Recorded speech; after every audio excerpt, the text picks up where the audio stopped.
Question number 82 Shri Anand Bhadauria जी। जी अध्यक्ष जी, प्रश्न संख्या 82।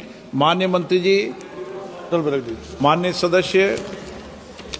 अध्यक्ष जी, मैं आपके माध्यम से माननीय मंत्री जी से जानना चाहता हूं, इस सरकार के दौरान गोल्ड लोन एनपीए में ऐतिहासिक वृद्धि देश में आर्थिक संकट की ओर इंगित करती है।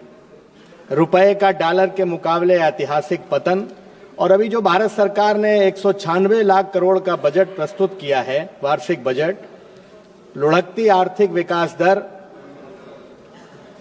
जो बजट प्रस्तुत किया 196 लाख करोड़ रुपए का कर्ज जो भारत सरकार पर लगभग 196 करोड़ है, वो इस साल के बजट वार्षिक बजट का 4 गुना है। लुढ़कती आर्थिक विकास दर में बजट भाषण मत दो माननीय भदौरिया जी। जी सर, मैं उसी पे आ रहा हूं कि 12 लाख से ज्यादा रिक्त पद पड़े हैं। मैं माननीय मंत्री जी से जानना चाहता हूं कि क्या कारण है कि एक अच्छी खासी अर्थव्यवस्था जो एक दशक पहले विकसित देशों के मुकाबले में खड़ी थी, आज देश के भारत के लोगों को सोना और मंगलसूत्र गिरवी रख करके लोन लेना पड़ रहा है और उसका रीपेमेंट भारत के लोग नहीं कर पा रहे हैं। क्या ये अर्थव्यवस्था पर सरकार श्वेत पत्र कोई जारी करेगी? माननीय मंत्री जी। अध्यक्ष जी, माननीय सदस्य जो चिंतित हैं कि गोल्ड लोन पे एनपीए बढ़ रहा है, मैं आपके माध्यम से सदन को बताना चाहता हूं कि 30 जून 2024 के अनुसार जो बैंकों का लोन था, एनपीए था, उस एनपीए में कुल वाणिज्य बैंकों का 0.22% है और अगर कहें कि उच्च मध्य बैंकिंग वित्तीय कंपनियों का अनुपात जो है वो मात्र 2.58 रहा है।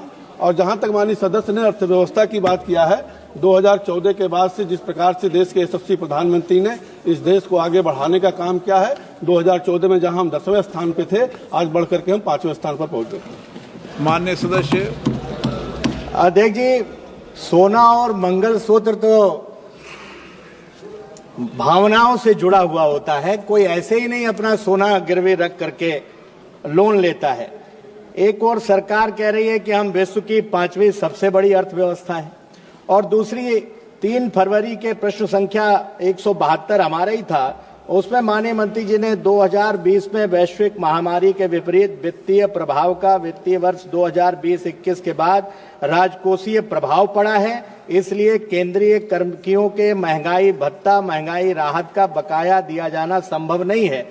सरकार ने ये जवाब दिया है। तो मैं अध्यक्ष जी जानना चाहता हूं, मेरा माननीय मंत्री जी से प्रश्न है कि आप अपनी सुविधा के अनुसार तो अर्थव्यवस्था का बखान कर नहीं सकते कि अर्थव्यवस्था अच्छी है या खराब है, और अगर अच्छी है आपका कौन सा कथन सही माना जाए? अगर अच्छी है तो क्या केंद्रीय कर्मचारियों और पेंशनरों का डीए और डीआर देने का कार्य सरकार करेगी?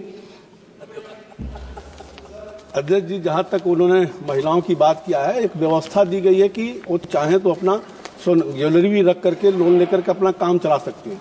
बाकी जो दूसरा इनका पार्ट है वो मूल पर से संबंधित नहीं है।